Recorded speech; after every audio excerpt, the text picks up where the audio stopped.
中部空港警察からのお知らせです。空港内において目を離した隙に手荷物を盗まれる吹き引きやスリ。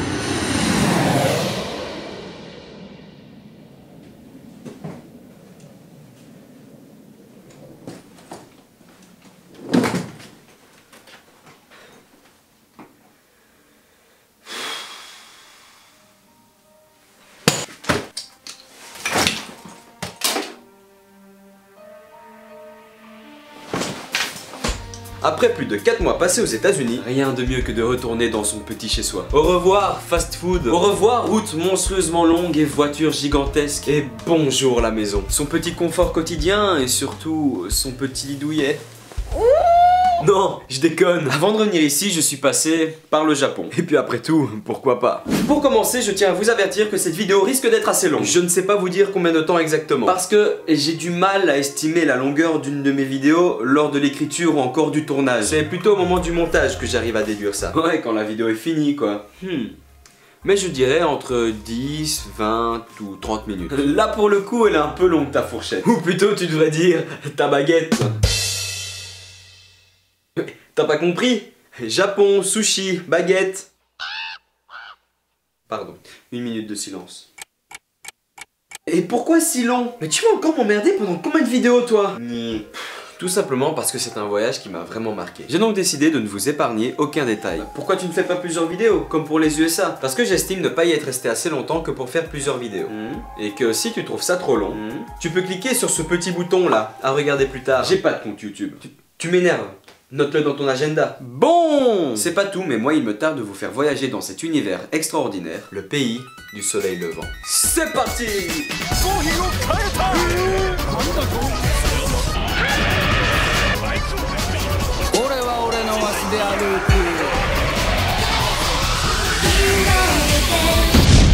Konnichiwa minasan, watashi no namae wa Totale Nicolas, korekara Nihon no koto ni tsute shokai shitai to omoimasu. Ikiyo! Ça y est, ça vient à peine de commencer, tu as déjà utilisé tout ce que tu connais en japonais. Non, c'est pas vrai, je connais d'autres trucs. Bah vas-y, comme ça c'est fait. Non, vaut mieux pas. Tu n'es pas sans savoir que les premières choses qu'on apprend dans une langue étrangère, ce sont les gros mots. Encore mieux ça!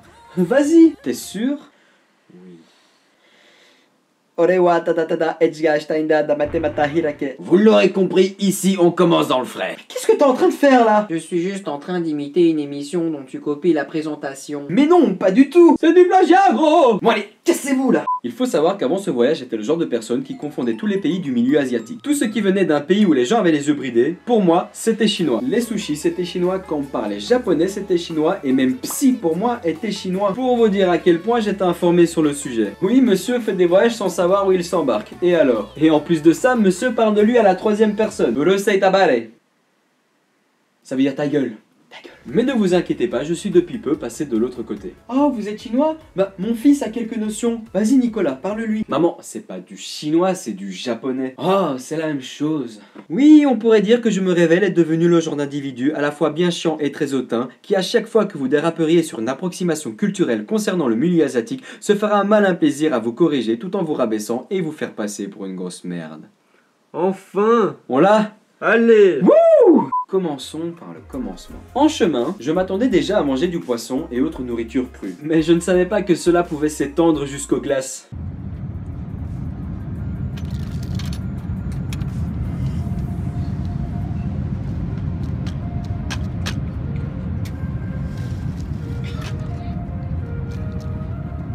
Ah, chouette, ça va parler bouffe. Pas encore, on va y revenir plus tard. Kso. Dès mon arrivée, j'ai été étonné de leur sens de l'organisation. Tokyo est une ville actuellement peuplée de 13 500 000 habitants.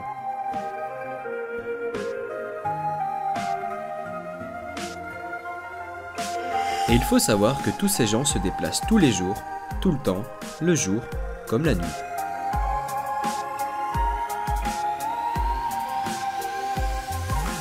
Malgré tout, la rumeur selon laquelle on se perd facilement dans la ville, bah je ne l'ai pas vraiment ressenti en fait. Et pour cause, tout est extrêmement bien indiqué. Parfois même c'est à se demander s'ils ne te prennent pas un tout petit peu pour un con. Par exemple là, au cas où tu ne sais pas qu'il faut emprunter le tapis roulant pour te déplacer, il y a des flèches pour t'indiquer le chemin. Et si tu ne sais pas lire les flèches, elles sont toujours traduites, juste à côté.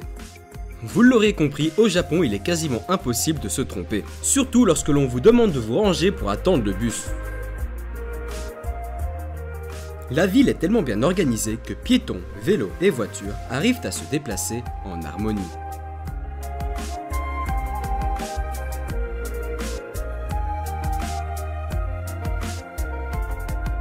Et encore, je ne vous ai pas parlé du métro. Ah, le fameux métro japonais. Où je le répète, je ne m'y suis jamais perdu. Enfin si, juste une fois au chalet. Où j'ai confondu la station Hajime no Tokimeki-da-wa avec la station Hajime no Tokimeki-da-yo. En même temps, il y a tellement de monde dans ces métros que tu n'as même pas vu sur l'extérieur pour voir le nom de ta station. Juste une question.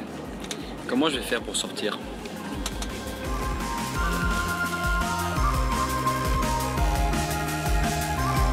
A l'inverse, quand les choses se calment, mais quand c'est vraiment plus calme, on peut remarquer quelques petits détails concernant le mode de vie japonais. Par exemple là, il n'y a rien qui vous choque ?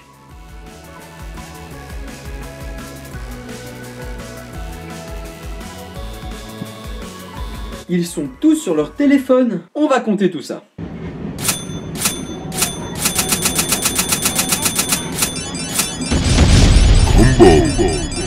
Mais qu'est-ce qu'ils font tous comme ça sur leur téléphone? Eh bien, ils sont connectés à Instagram par exemple, dont ils sont très friands, mais surtout et avant tout à Line. Au début, Line, je pensais que c'était une version asiatique de WhatsApp, alors que non, pas du tout. Line remplace carrément toute autre application de messagerie. Et quand ils ne sont pas sur Line, ils passent leur temps sur des jeux. Et quel genre de jeu? Ce jeu s'appelle Tsum Tsum. Alors j'ai essayé ce jeu, mais j'insiste vraiment sur le mot essayer parce que quand je me compare aux locaux, ils sont tout de suite dans un autre délire.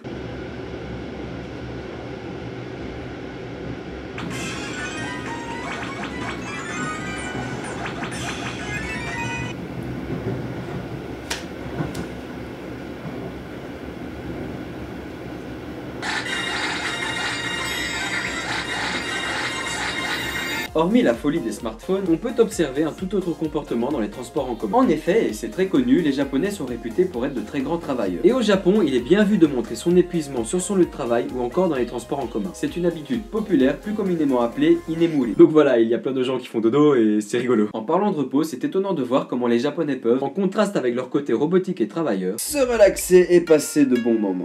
Durant mon voyage, j'ai eu la chance de loger chez des amis. Et comme presque tous les Japonais, ils prennent leur douche assis sur un tabouret avant de rentrer dans un bain bien chaud. Attention de ne pas confondre les étapes, parce que l'eau n'est pas souvent changée. Et oui, toute la famille se relaxe dans le même bain.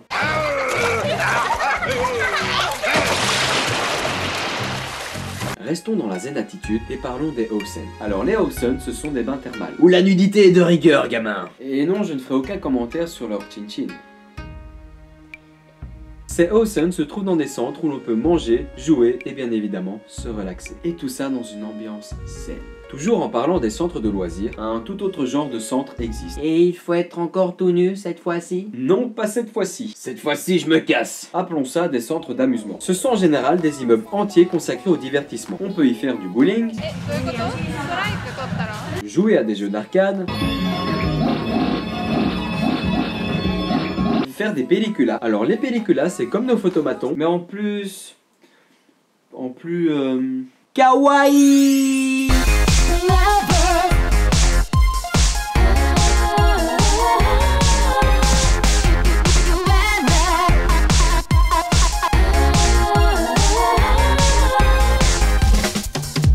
Et à présent, voici l'incontournable des centres d'amusement, les karaokés. Karaoké.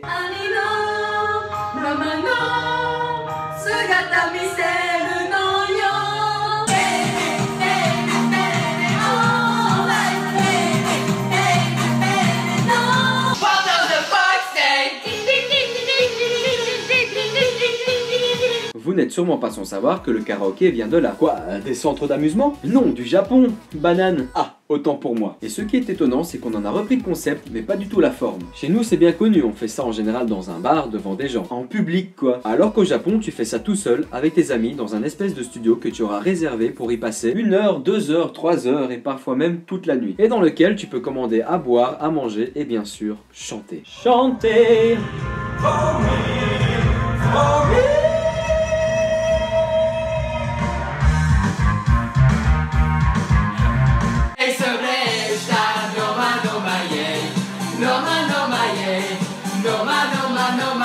Au début de mon aventure nippone, j'avais deux chansons en tête. Celle-ci, Merci Disney, et celle-là. Merci Antoine Daniel. Mais ça, c'était avant de découvrir cette chanson.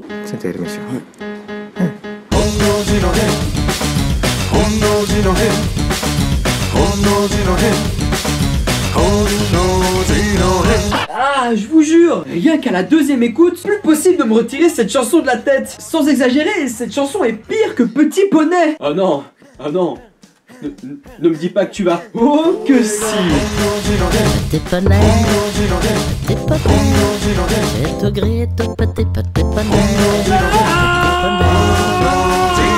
Alors je n'ai pas vraiment compris s'ils étaient chanteurs ou danseurs. Mais bon, ils font des vidéos du même style sur YouTube, donc pour moi, ils sont youtubeurs. Et si vous voulez tout comme moi passer le restant de votre vie avec cette chanson dans la tête, je vous ai mis le lien là, dans la description. Si vous aussi vous êtes friand de vidéos issues de l'internet, vous n'êtes sûrement pas passé à côté de celle-ci.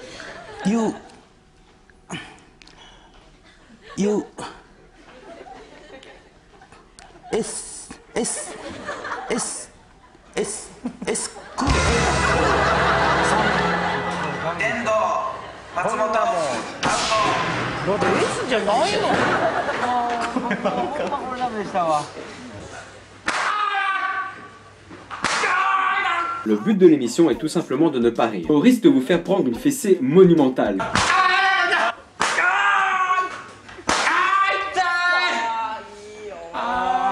Et celui qui les fait rire, c'est lui. À présent, je voudrais apporter un peu de justice dans ce monde cruel. Comme vous pouvez le voir, cet homme n'a pas l'air très intelligent. 1, 2, 3, 4, 5, 6, 7, 8, 9, 10, 18,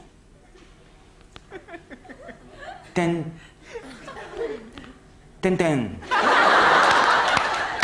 10, 10, 10,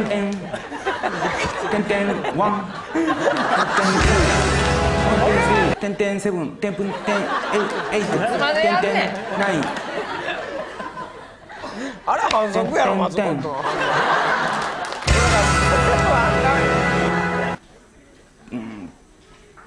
10 10 10 10 10 10 10 10 10 Même au Japon, il est considéré comme un mec pas plus intelligent que ça en fait. Mais ce que les occidentaux ayant vu cette vidéo ne savent pas, c'est que cet homme est en réalité un peintre appelé Jimmy Onishi. Comme quoi, on peut être très con et avoir du talent. Comme moi. Restons dans la culture en parlant de musée, et plus précisément le musée des sciences de Nagoya.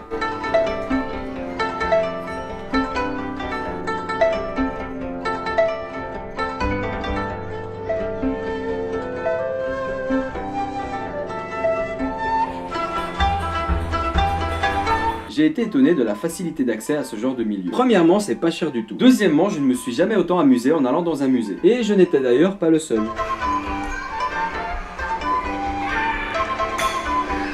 Ah, t'es de retour, toi. Bah oui, ça commençait à redevenir intéressant. Entre la roue d'hamster, la tornade ou encore le mécanisme de l'escalator, je n'ai jamais été aussi content d'être dans un musée. J'aurais tellement aimé aller là étant plus jeune. Voilà pourquoi.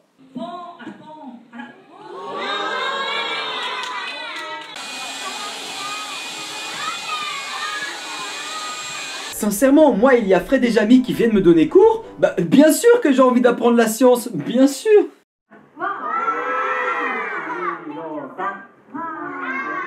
Mais dis-moi, comment ils font pour faire tous ces ronds? Oh là, pas tous à la fois. C'est pas compliqué, gros. Comme ça, gros. Ça m'a donné faim, tout ça.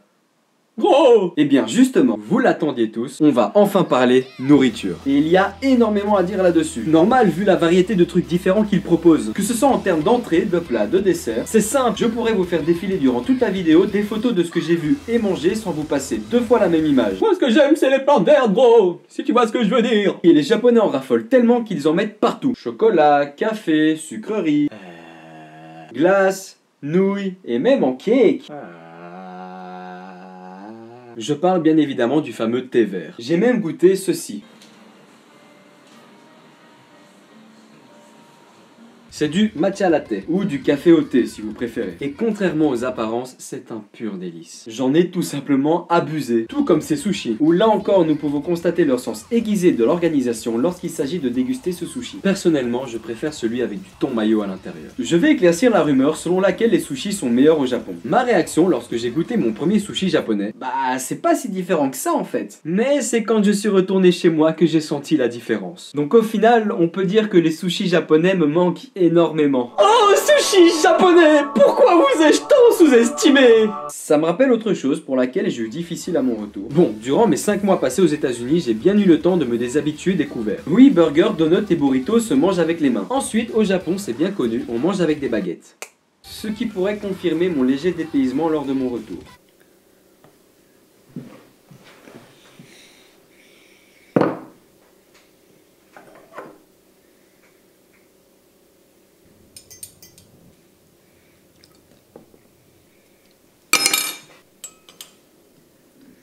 Nous connaissons la petite dizaine de sushis que nous avons ici. Mais au Japon, les différentes sortes de sushis se comptent par centaines. Ils sont autant variés en genre qu'en taille. Donc oui, j'ai mangé de très gros sushis. Et tout ça en lisant mon petit journal du matin. Alors j'ai trouvé quelque chose qui ici au Japon est encore plus grand qu'aux États-Unis.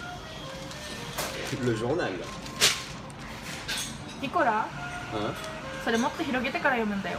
Magie.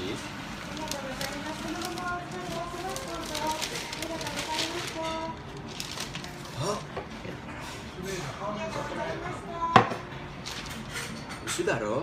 Vous l'aurez compris, j'aurai accumulé pas mal de notions en japonais durant mes 3 semaines passées là-bas. Mais c'est plutôt chaud, non? L'alphabet et tout le reste. Bah en fait, si on le veut vraiment, ce n'est pas si difficile que ça. Je vais d'ailleurs en moins de 2 minutes vous faire un petit cours là-dessus. Chez nous, nous avons A, E, I, O, U comme voyelle. Au Japon, c'est A, I, U, E, O. Il faut aussi savoir que les mots se construisent par syllabes. Après ça, il faut retenir Akasatana, Hamayarawa. Et pouf! Vous avez le reste. Enfin, presque. A, I, U, E, O, Kakiku Keko, Sasisu Seso, Tatitu Teto. Bon, ok, après il faut retenir les symboles. Et ça, j'avoue que c'est une autre paire de manches. Mais vous voyez que dans le fonctionnement, ce n'est pas si farfelu qu'on pourrait le penser. Hop, hop, hop, hop, hop, je vous vois déjà en train d'essayer d'écrire votre prénom en japonais. À moins que vous vous appeliez Mei ou encore Shiro, en ce qui concerne les mots ou les noms étrangers, c'est un autre alphabet qui est utilisé. Au Japon, ils mangent avec des baguettes. Ce qui fait que les mots comme fourchette, couteau ou encore cuillère n'ont aucune étymologie japonaise. Ils vont donc reprendre la prononciation anglaise et l'écrire comme ceci. Spoon. C'est le même principe, il y a juste les symboles qui changent. Donc mon prénom par exemple sera écrit Nicolas. Comme je vous l'ai déjà dit, les mots se construisent par syllabes. Si vous avez un prénom avec 2 consonnes qui se suivent, celles-ci seront remplacées par la colonne E. Ce qui fait que si vous vous appelez Bernard, votre prénom sera prononcé Bernard. Bernard. Voilà. Et on comprend tout de suite d'où vient leur accent. D'ailleurs, Elsa dans La Reine des Neiges s'appelle Elsa. Voilà. Après, il ne vous manque plus qu'à connaître quelques phrases par cœur. Et vous serez fin prêt pour partir à l'aventure. Maintenant, je vous conseille de bien choisir les phrases que vous allez apprendre. Ce que je n'ai pas du tout fait. Donc, pour certaines phrases, ça allait. Sumimasen. Konnichiwa. Shashin no totte kuremasen ka? Hai. Arigato. ハンチーズ。ありがとうございまどういたす。しまして。あ、素敵な写真。ありがとうございます。さよなら。Mais pour d'autres phrases, ça allait moins bien. Sumimasen. お手洗いはどこですか？郵便局に行くにはここの道を下がってから右に曲がってその後、3番目の道で左に曲がった後にそこからまた飛行機に乗ってパリまで戻ってきてそこで3回回ってそれでまた帰ってきて飛行機じゃなくて自転車で帰ってきてそしてそこからまたチューインガムを食べてそれで左に行ったらそこであるはずです。Arigato gozaimasu. Arigato. Sayonara. À présent, observez bien les réactions des personnages dans les extraits suivants.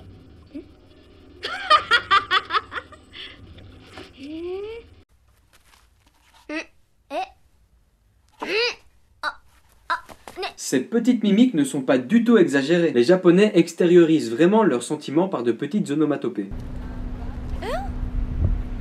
Say hello. It's a video. Yes. Personnellement, je trouve ça trop kawaii. Mais bon, du coup, parfois quand tu leur parles, t'as pas l'impression qu'ils te comprennent. Voilà, ça s'est passé hier. Donc je suis rentré dans un wagon de métro. Un arrêt, 2 arrêts, 3 arrêts, jusqu'à présent rien d'anormal. Ouais, donc je sors du métro et là je vois par terre un écriteau qui m'indique que le wagon est en fait réservé pour les femmes. Mais tu vois, juste avant ça, je ne savais absolument pas que ça existait. Donc après ça, je me suis demandé ce que je pouvais risquer si on m'attrapait. Et qu'est-ce que tu en penses? Dis-moi, tu comprends moi ce que je te dis? Hi.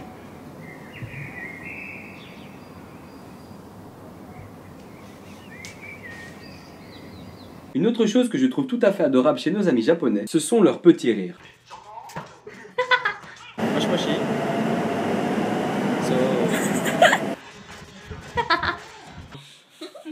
What? Konnichiwa.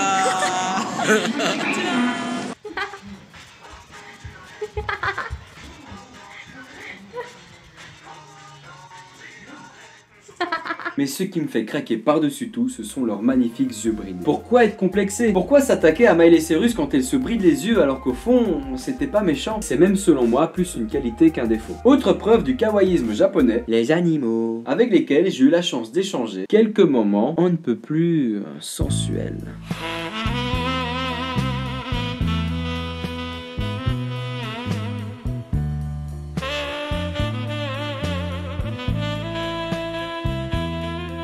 Je suis sûr que vous avez déjà entendu parler des Neko Café, autrement dit des bars à chat. J'en ai visité un où j'ai pu converser. Robin, est-ce que tu as remis le dossier des finances à Richard? Il en avait besoin. What the fuck? Et manger. Alors en plus d'avoir des chats dans leur restaurant, eux ils vont jusqu'au bout des choses.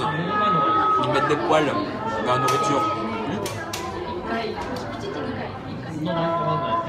Par contre, ne comptez pas sur la tendresse des chats pour pouvoir les caresser et jouer avec.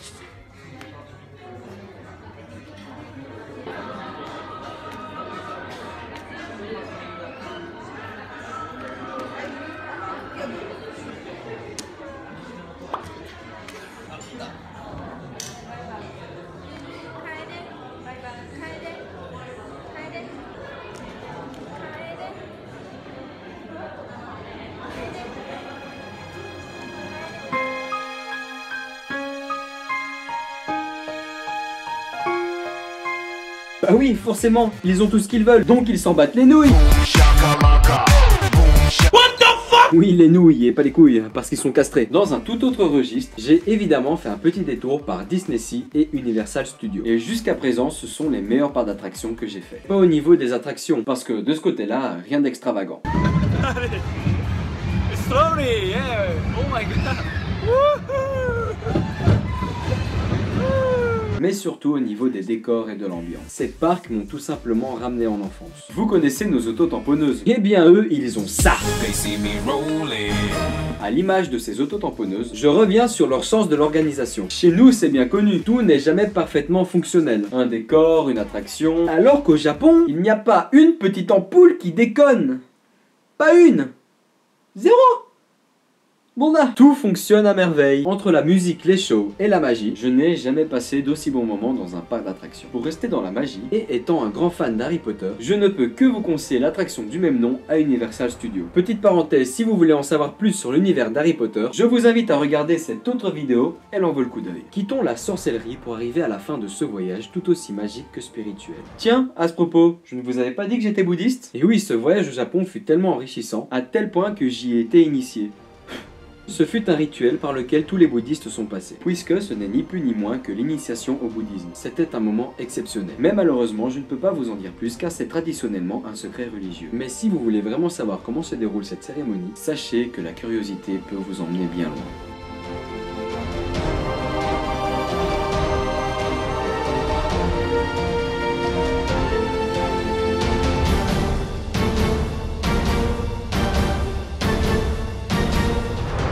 La majorité des temples que vous venez de voir sont à Kyoto. Pourquoi Kyoto? Eh bien, c'est la ville que j'ai tout simplement préférée. C'est aussi l'une des villes les plus riches en termes de temples, de spiritualité et surtout l'une des villes les plus magnifiques. Pour revenir au temple, j'aimerais beaucoup vous parler de tous ceux que j'ai visités, mais la vidéo risquerait d'être encore plus longue. Sachez juste que maintenant, je risque d'être l'homme le plus heureux du monde. En effet, à la visite de chaque temple, un rituel à chaque fois différent s'imposait. Et vous verrez que malgré les apparences, ces rituels peuvent se révéler assez surprenants. Comme se laver les mains et boire l'eau après, toucher les pieds de ce petit bonhomme, ou encore passer dans un petit trou.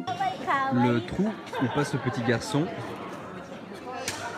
ce trou-là, est grand comme la narine de cette grande statue. Si j'arrive à passer ce trou, je serai heureux jusqu'à la fin de ma vie. Espérons que je sois assez maigre pour vivre heureux.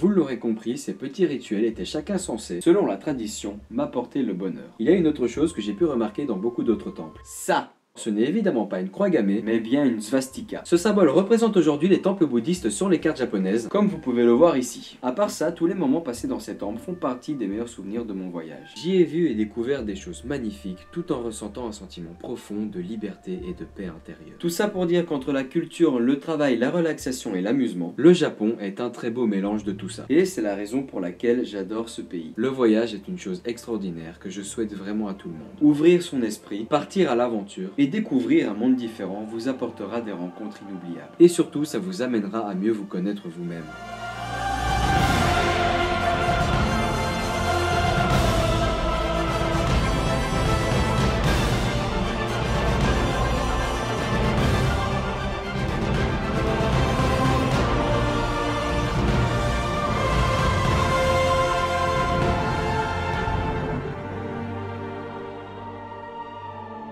Voilà, je pense que c'est tout pour moi. N'oubliez pas de liker la vidéo, de me dire dans les commentaires ce que vous en avez pensé, de vous abonner et surtout de partager. J'espère que la vidéo vous a plu et surtout qu'elle vous a fait voyager. En tout cas, de mon côté, je suis un peu plus heureux d'avoir partagé mon expérience avec vous. Sur ce, je vous laisse et n'oubliez pas, peace and lol, aishiteru minasan, matane!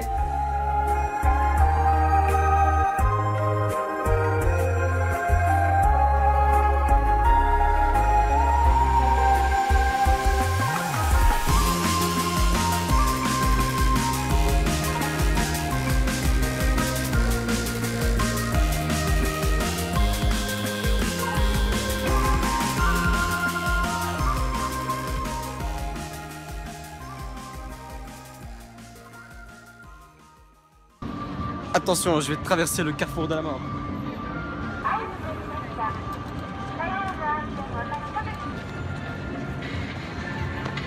Oh shit!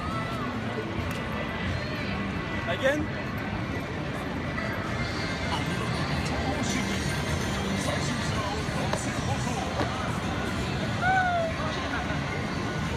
Arigato!